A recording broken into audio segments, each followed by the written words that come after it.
93% of painting businesses make less than 20,000 a month.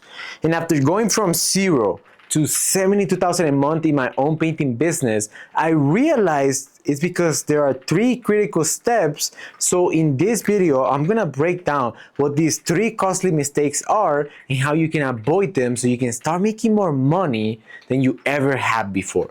So to start, you need to understand the reason you're stuck right now. So check this out. We're gonna do like a role play of usually how a painter deals with the homeowner. So the homeowner is sitting at the other side of the room, we're sitting here, we're talking, and he's like, yeah, so, so I guess like, what's the difference between you and other painters? Oh, you don't understand, we're the number one here, we have the best products, we do the best, lining of the houses, we have the best sprayers, we're just the best in the town. I'd say even globally, like in the whole United States in the world. And so yeah, you're in good hands, we're better than anybody else. And the homeowner is kind of looking at him like, oh yeah, okay, I see. Okay, so now let's do another example. The homeowner sitting there, I'm the painter, and I'm a painting conqueror. I know how to deal with homeowners. I have done it multiple times. And the homeowner says, what's the difference between you and other painters? And I'm gonna say something, right? Someone who knows how to deal with homeowners. I'm gonna say something like, hey, well, we're not that cool, all right? But I guess for you, what's important when it comes to looking for painters? Did you see the difference there? So let's actually break down what's the difference. So the painter in the bad example is the first one, and he just full focused on himself. With the way that he's interacting with the homeowner, it makes him seem needy, like he wants, oh yeah, give me the money. Now the other one is focused on the customer. So he's actually seen as an expert in his field, and he has the confidence, because he's able to admit that, hey, we're not the coolest guy out there, but I want to find out what's important to you. And so not every, usually like a homeowner, if you put themselves in their perspective, they always deal with people saying they're the number one, they're the best here. And so someone coming and like, hey, we're not that cool, it's just like, this guy is different. And then you follow up with the question, but I guess for you, what are you actually looking for when it comes to seeking for painters to do the job? Now he's like, oh my goodness, and he cares about what I care about. Let me actually tell him. And so now it's personalized. And then at the end, you know exactly what to say. So they come up and be like, yeah, I'd rather hire you. You understand me. Because people don't buy services. People buy people. And so if you trust somebody and he's going to do a good job, you're going to pay him. You don't pay him because, he says that he has the best service. You pay him because that person either was likable and it created trust in your brain that he can actually deliver on what he's saying. So how do you actually come up across like that? The answer is very simple. Take the focus off you. Stop being so self-centered, talking about your business and talking about how great you are. And I understand why you're doing this. And I know because I have my painting business. You want the painting project. I get it. You want to make sure that you actually close the estimate this time. But it's not helping you. And it's not your fault because nobody teached you this. All right? But this is not helping you. This is actually making people run away from you. And so I believe that you have the power to be detached from the outcome. Just be like, let me see if I can actually help you. And when you have the perspective, instead of like, I'm trying to close this person, to let me see if I can help this person, you don't care about the outcome anymore. Because if you can't help them, you're going to say, hey, I'm sorry, we might not be the option for you. But if you can, you're going to be doing everything in your power to make sure that this person realizes that. So you see that difference? You're focusing about the customer, not yourself. And I believe you can do it just by simply asking questions. So now that you need to focus on your customers rather than yourself, let's tackle the first mistake that makes homeowners not trust you and how you can easily fix it. All right. So we're going to do another role play, another negotiation. So imagine again, homeowner sitting on the other table. I'm right here and I'm an average painter. And the homeowner says,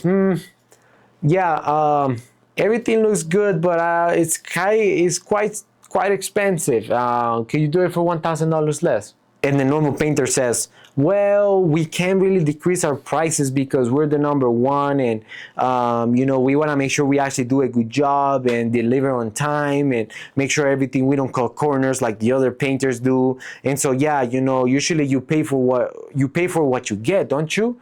So in your perspective, like, is it worth paying for what you get? Right, so that's the first example. Do you see what just happened there? This painter right here was talking way too much, which makes him lose the deal, because customers, they don't really care about what you say.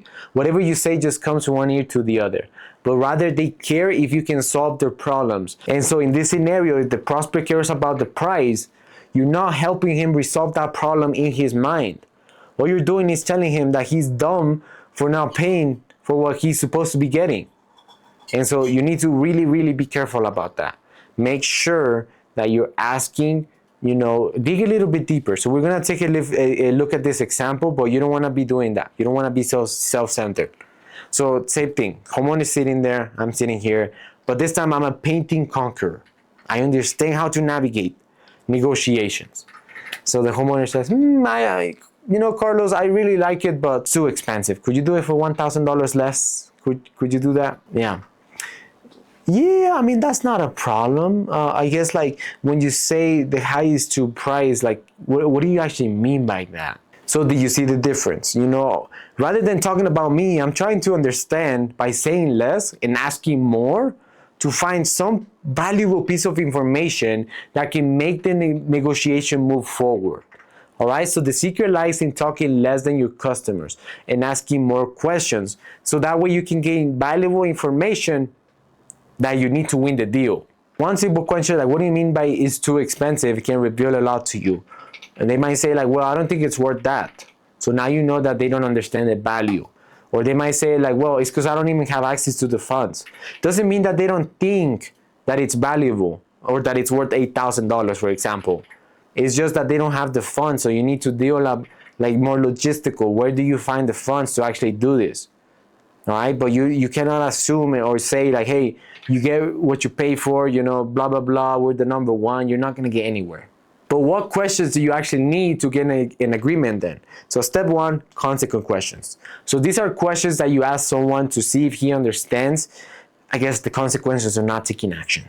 So if you want the homeowner to feel some type of pain, you will need to ask him something like, okay, I guess, like, I have to ask though, what will happen if you decide not to paint your house and I guess your house keeps getting more damage? And so if he cares about his home being damaged, you're going to say that. But if he doesn't care about that, I guess, like, and your home keeps looking outdated, you just phrase it based on what he cares about. So now you actually make him think of the consequences. And even though it might seem like, I guess, kind of obvious, you brought it into his awareness. So then now they have a reason, and they, most importantly, have a reason to act that they can justify, when they do take action.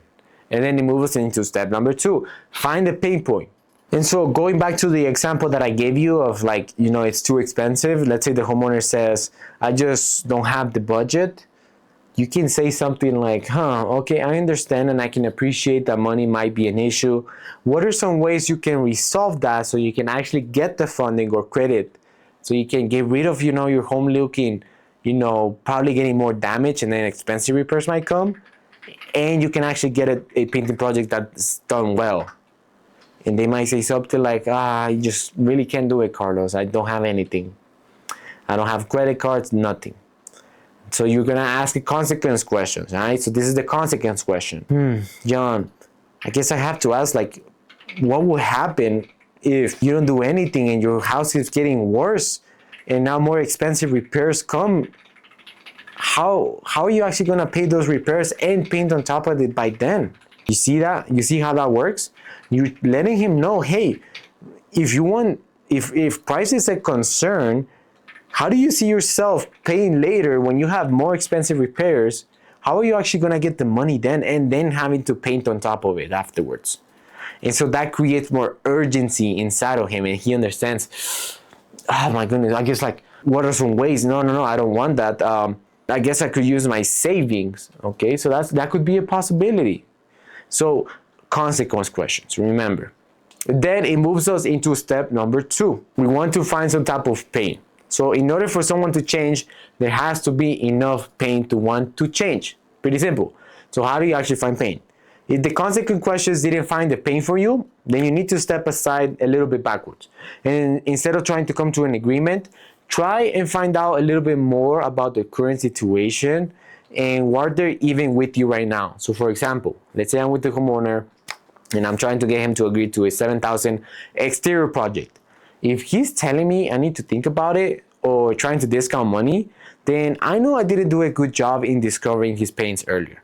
So I would step back a second and ask something along the lines, okay, so apart from like obviously, you wanting to fix your home, I guess like what concerns you the most about, your home right now?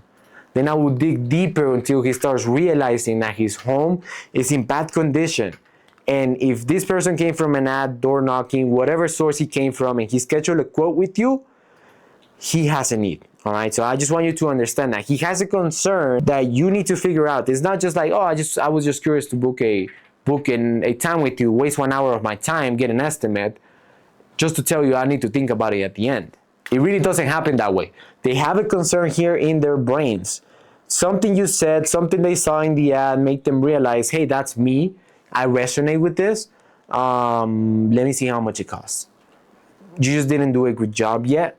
I'm making him realize that, creating that gap. So this is their current situation, and I'll actually draw it. That way you can actually see it. So this is where they're currently at, okay?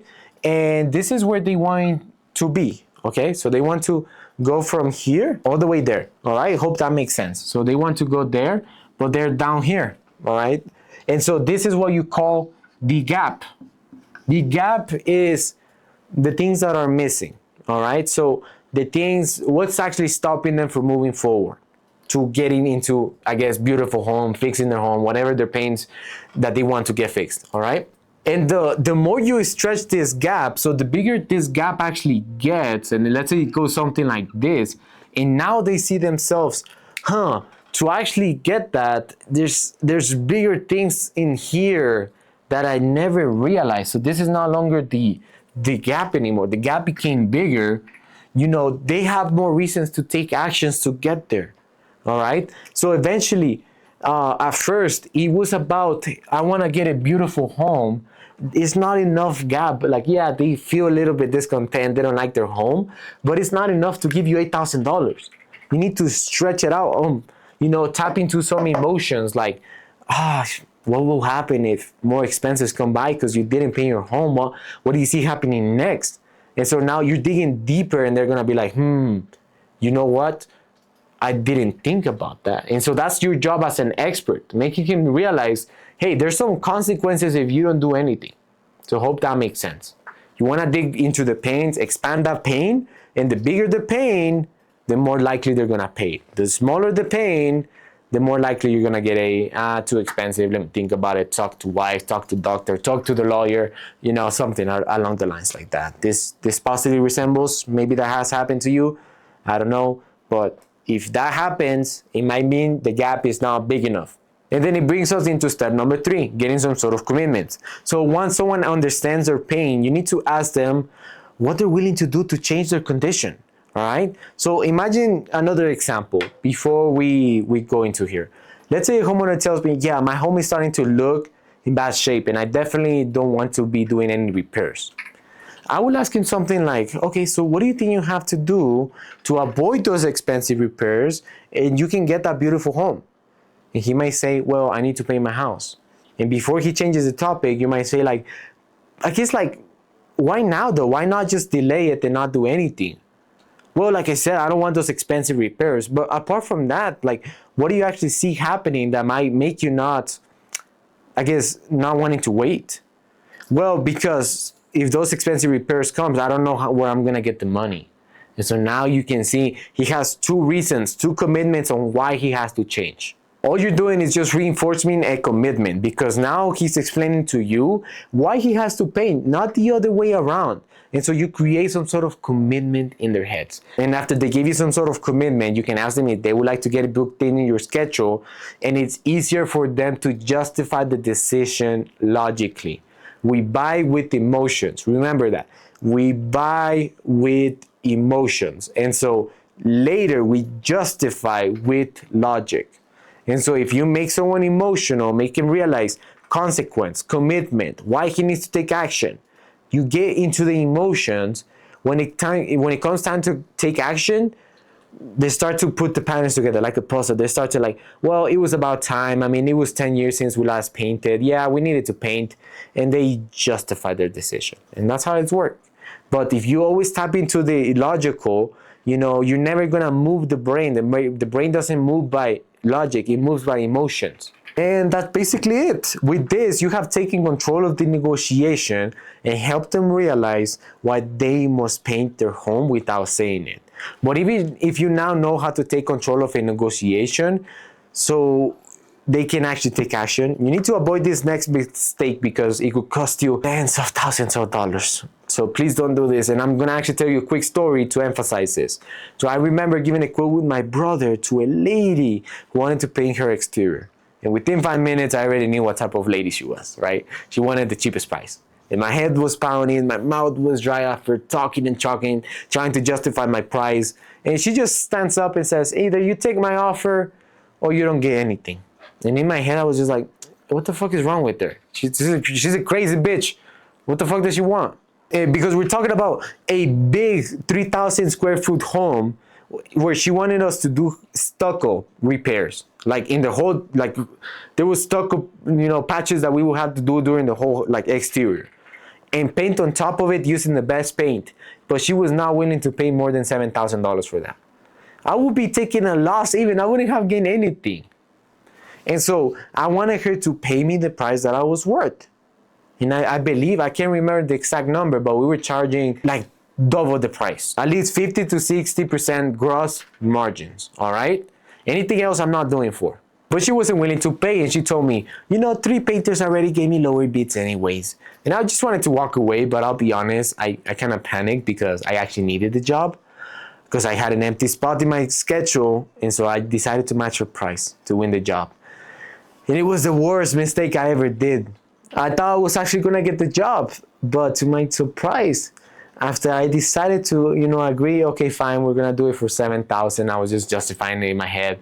I just to keep the guys busy and that way they can get paid. And even though I won't get anything here, at least my guys work for the week and they feel happy, right? That's usually how you justify it. Like I said, like emotions, like emotionally I was feeling like frustrated because I wasn't booked out during that spot.